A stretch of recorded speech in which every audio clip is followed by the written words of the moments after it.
Hey, what's up my fellow golf ball addicts? Welcome back to the channel. I am reviewing today the Titleist TruFeel. Let's dive right in.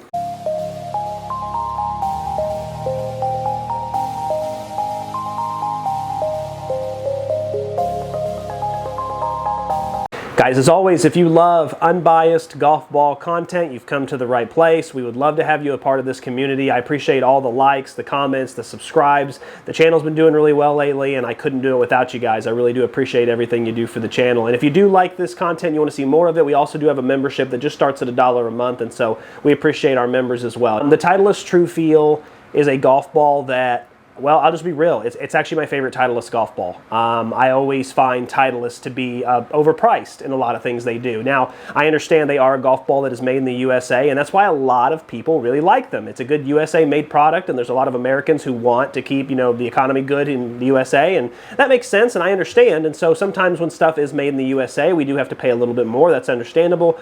But there's some things that Titleist has crossed the line a little bit too far on. For example, a two-piece golf ball like the TruFeel being at $24.99 a dozen, that's on the high side for sure, but it's reasonable. I understand. $25 a dozen is the same thing Callaway's doing. It's what some other brands are doing. It makes sense.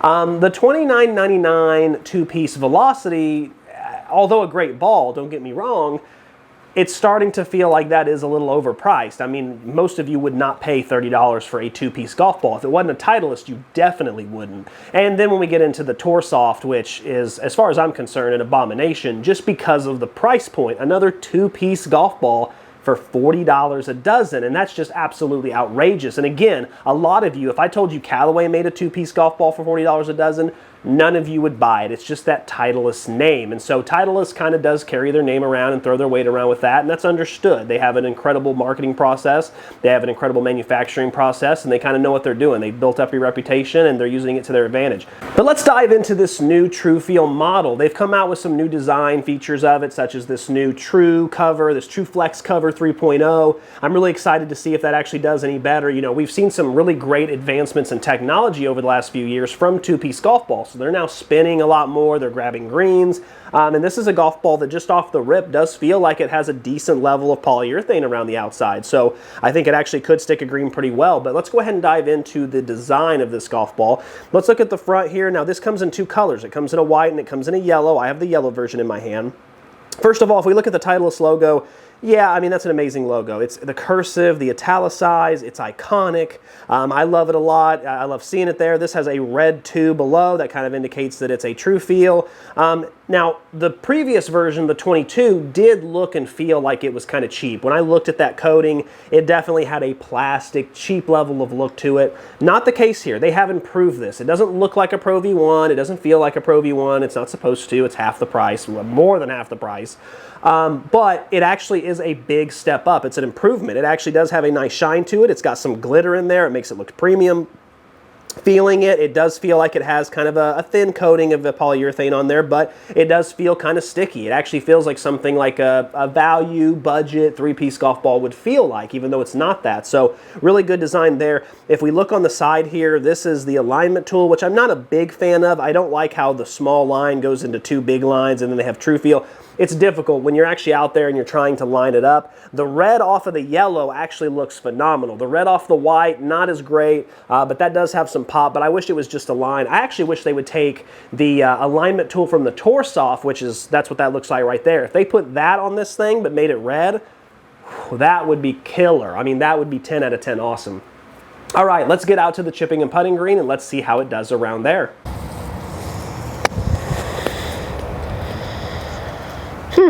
Not bad. I mean, it did have a firm release for sure, so it didn't have a ton of spin. I don't expect it to. But being a Titleist and being in the higher price bracket, I expect it to have some.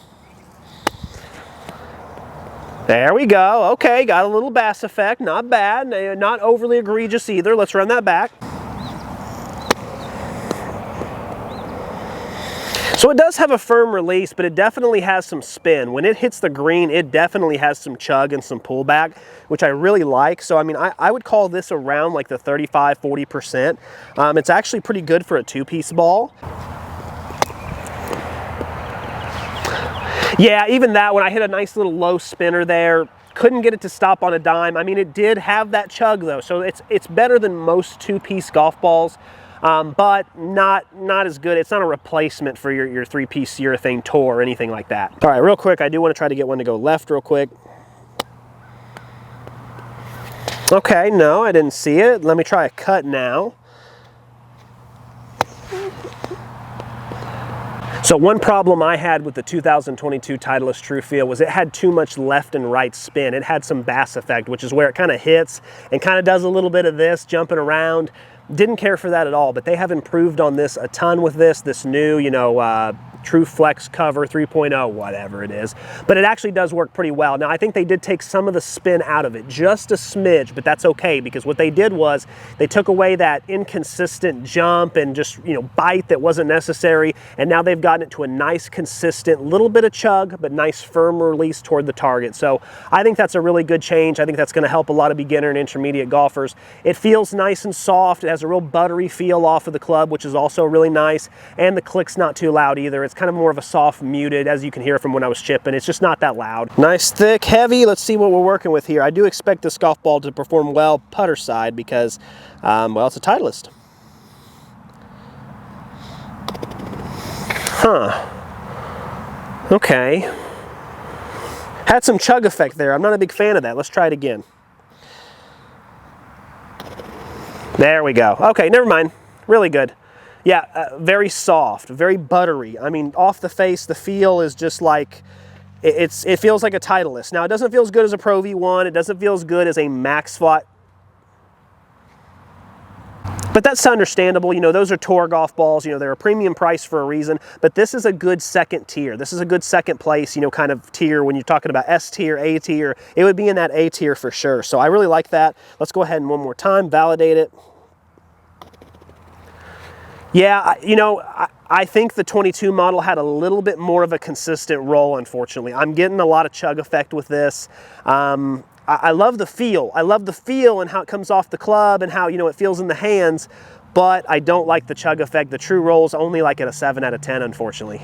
All right, let's try the traditional old style blade putter instead. Maybe we'll have a little bit more luck with this one. Let's go ahead and give it a test. Very good roll there. I actually mishit it and the roll was still perfect, so I love that. One more time. Wow, really crisp feel. I mean, this one's not buttery. This one's crisp because I have the dip. Oh, hey, it went in. How about that? Use the hill to your advantage. When you have a club that has a lot less weight and, you know, thickness in it in the top, you're going to get a little more feedback with sound. You're going to get a little bit more feedback in your ears and your hands. So now, instead of being buttery, it's crispy, but both of those are the top level where I want to be. So I love the feel. That's not an issue. Let me just see if I can get any chug effect, though. No. So the true roll with the blade putter is like a 10 out of 10. But the true roll with the mallet, I don't like at all. I got way too much chug effect, which essentially chug is where it springs off and it tries to kind of adjust, but there's just too much power behind a mallet. So I think if you're someone who uses a blade, you're going to enjoy the putting with this one a little more.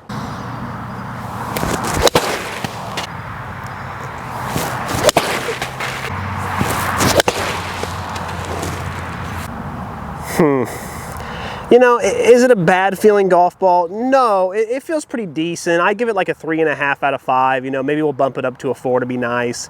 You know, the mishit feel is going to be a 3 out of 5. The sound is pretty basic. You know, there's nothing special about it. It's pretty muted for the most part. There's not a loud thwack.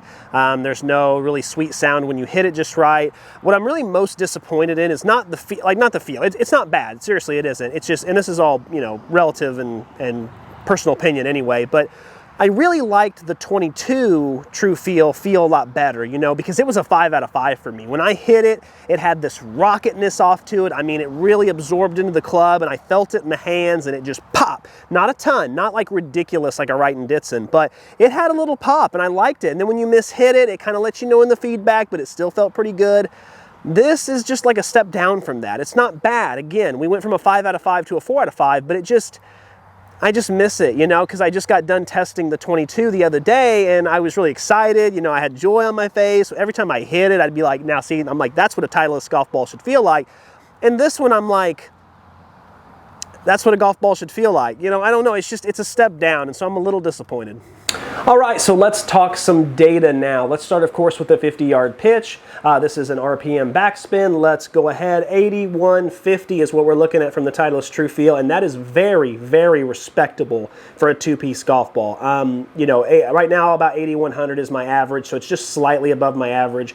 But still, a lot of people don't know that two-piece golf balls are spinning this much. And on a 50-yard pitch, you're absolutely going to get this golf ball to stop and even have a little bit of rip back. And again, I think that's just going to be a surprise to a lot of people who don't realize how far the technology's come. So that's really impressive. Even though it's not an eye-popping number for a two-piece, it definitely gets the job done. You're going to be able to chip and probably most likely pitch with it from 20, 30, 40 yards out, no problem, and get it to stop on a dime, which is really good to see. When we get into the pitching wedge, we have 122.1 on your distance, which is above my average, 122.6, which is above my average. Swing speed there was a little below my mark, but pretty close still. 95.8 on your ball mile per hour speed, slightly above average. 6,995. Now that is below my average when it comes to spin, but you know what? For a two-piece golf ball, that's really good. You're still going to get it to stop kind of where you land it, so that's really good to see. 1.24 on your smash factor is above average. 23.9 on your launch angle is just slightly below average. It's basically mid, but it's just slightly below that. Those numbers are actually really good, and something I want to make a point to is that if I compare it to the previous model, I get a couple yards more distance, which is good. The spin is about the same, basically, but this actually launches a lot lower. Titleist does advertise this as a low-launching golf ball, which isn't common for two-piece models. Most of the time, two-piece are high-launching, easy to get in the air. They advertise it as a low-launching model, and so it does kind of make me wonder if it is for more of the advanced player that needs a two-piece, not your traditional, you know, hey, I just started golf, I'm learning. This might be more for the intermediate crowd that isn't quite ready for the three-piece because they need the forgiveness and for the consistency, but they're wanting something that is really good and has some characteristics of a three-piece, and this seems like that would be the perfect match for that. Love those numbers. Let's get into the 7-iron now. We have 160.3 on your distance, which is slightly below average, 161.5, which is slightly below average. 82.8 on your swing mile per hour. Now that's actually a lot lower than what I've been hitting, so keep that in mind. These numbers would be, I'm going to go ahead and bump them up to average even though they were lower, because if I get that swing speed higher where it needs to be, that's going to even out. 115 on your ball mile per hour speed, which again is average if we adjust it. 5,775, that's above average by about 225 RPM. So the ball is going to stick a green with a 7-iron. That is beautiful to see. 1.39 on your smash factor, that's above average. 18.5, which is what I got with the previous TruFeel, the 22 model, and it's just slightly above mid, as you can see there. Again, really good numbers. I like those across the board. You know, we're kind of getting into a pattern where the last few golf balls I've tested have not been eye-popping. It's been more about how consistent they are, about how accurate they are, if they're forgiving or not, because I'm just not getting that pop off the club. You know, it's not got those golf balls like the PXG or the Wright & Ditson or, you know, the Mizuno Tour X or anything like that, that just when you hit it, you get an extra 5 to 7 yards with every club. I haven't seen that yet so far much in season 5. What season are we in now? 5? Excuse me. But season 5 hasn't had a lot of those yet, and this is no different. I'm not seeing any eye-popping numbers. Hopefully with the driver it'll be a little bit better. Let's go ahead and go in there. We have 225.1 on your distance. That's just slightly above average. 233.1, which is slightly above average. 97.8, that's a little above average on the swing speed, so those numbers could be adjusted down to average. 139.2, again above average, but the adjustment might take it down a little. 23.25 on your spin, that's just slightly above my average and slightly more than I got with the 22 version, so that's kind of why I lost a couple yards compared to the 22 TruFeel. 1.43 on your smash factor is average. 16.9 is actually a complete mid-ball flight, which for me, it says it launches low. That makes sense. So interesting enough with those driver numbers, again, it's very consistent. Everything I've seen across the board is either just slightly above average or slightly below. You know, that's pretty good. I like the launch. I think the low launch is actually helping it a little bit. I think it'll help keep it out of the wind a little bit, and I think it will help those intermediate golfers that aren't beginner. They're not losing a bunch of golf balls per round, but they want some characteristics of a three-piece without actually having to spend the money or get, you know, that bend left and right, that unforgiveness on the side spin. So interesting enough, the numbers do work. Let's dive into some dispersion real quick here. Let's look at this. Okay, so let's take a look at this here. Now, if we look at the 50-yard pitch, I gotta say, there's two that you can ignore there. 8 of those 10 shots are absolutely right in the middle. That is pure class. I love that. That is awesome. Then we get to the pitching wedge, and again, you've got one that's a little short and to the right, but the rest of them are all, nice and tight on the green. That's really good dispersion there. We get to the 7-iron, and it is all consistently spread out. That's kind of all over the board there, as you can see, but all of that would come pretty close to a green. So I don't have an issue with that at all. I would still call that, like, so far I would call it a 4 out of 5 dispersion. That's really, really good. Now, when you get to the driver, okay, so the far left one and the second far left one, we can just chalk that up to Nick's old, pull that he does. Also, that could be a launch monitor issue. When I started testing this golf ball, the launch monitor was set up in the wrong spot, and so it acted like it was pulling left, and I immediately turned it and got it back center, and then I hit another one and it was straight. So ignore that one. That one's just whatever. The distance numbers are still good, but as far as the pull or whatever, ignore that. If we look at that, it's still pretty good. When you take those 8 shots that are all right there in that little group, I like that a lot, and what I love the most about it is look at the accuracy on the distance control. Look at the distance control about how my farthest and my shortest one is. I mean, all of that is extremely right on the nose. And I have not seen that yet with the driver. So that's actually really, really phenomenal. So when it comes to accuracy with the Titleist TruFeel, it's good. It's good to above good. I would definitely call it a 4 out of 5. I like it a lot. And maybe a 3.5 somewhere in there, but it's good. I do enjoy it. But boy, when you're talking about distance control, this thing is the real deal. It's got a 5 out of 5 consistency when it comes to that distance control. That is really, really phenomenal. It's the best I've seen so far in Season 5. So love to see that as well. Now, one of the issues I had with the 22 TruFeel is that it had around an 8 out of 10 durability, and although that's not bad, that's good, I expect more from Titleist because, like I said at the beginning of the video, the $25 is the top of the 2-piece price range when it comes to AAA balls, so I do expect it to be a little bit better than some of the other ones. I expect it to be better than your Walmart balls and things like that. So 8 out of 10, I was hoping for a 9. The 24 model came in really good here. If we look at this golf ball, it looks really, really good. The yellow version here, it kind of highlights some of the dings and stuff. But looking at it all over, it's tough to find too much wrong with it. But then if you look a little closer and I feel the golf ball, I can feel some scratches for sure. I can feel a couple spots where it's starting to sandpaper. It's really close to a 10 out of 10. But because of those spots I feel, I knock it down to a 9. That's what I would expect from a Titleist golf ball. It just is. That's what my expectations would be. So it's a lot better than the 22 model, and that's awesome. You're actually getting some good value there. Okay, so final thoughts. Usually where I run into issues with Titleist golf balls is because of that price point, right? I usually test the golf balls. I get the numbers. Sometimes they're bad. Sometimes they're okay. Sometimes they're good, and sometimes they're better than good. But then I look at that price point, and I look at what we also have tested, 175 golf balls at this point, and I look at that and I'm like, are you getting the most bang for your buck? No, there's golf balls that usually perform better and are at a lesser price point. Here's a little bit different though, and I think that's why I like the TruFeel so much. The price isn't outrageous. The price is kind of somewhat reasonable for a Titleist golf ball at $24.99. I like that a lot. And the thing is that this golf ball is different than a lot of 2-piece golf balls I've tested because it does give you some characteristics of a 3-piece that other golf balls that are 2-piece don't. For example, the feedback, the feel, how it responds when you hit a bad shot. It does have a little more bendability than some 2-piece golf balls. It's going to stop on a 50-yard pitch and rip back to you a little bit. Around the green, it has a little bit more. This True Cover 3.0, whatever, it's a little bit better. I mean, it's not as good as they make it sound, but it is better, and it does get a little more spin than some other 2-piece golf balls chipping and stuff. Now, look, it doesn't get a glowing recommendation from me because there are 2-piece golf balls that I have tested that are better and they are cheaper.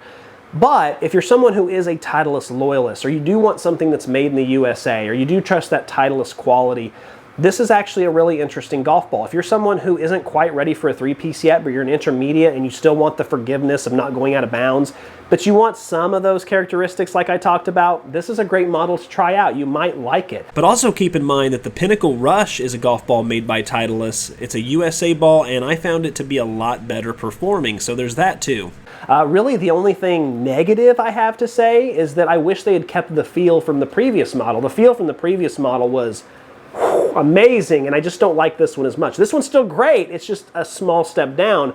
But other than that, the numbers weren't eye-popping. They were all average. Nothing was bad. And you know what? Yeah, there is a market for it for sure. I don't know how big the market is. Like I said, it's not a glowing recommendation, but there are people out there that should definitely give this golf ball, and they might actually like it. And because it's somewhat reasonably priced for a Titleist ball, it won't break the bank. Guys, as always, keep watching, keep saving, keep learning. Until next time, Tour Response Stripe 2025 is next. I'll see you in a couple days.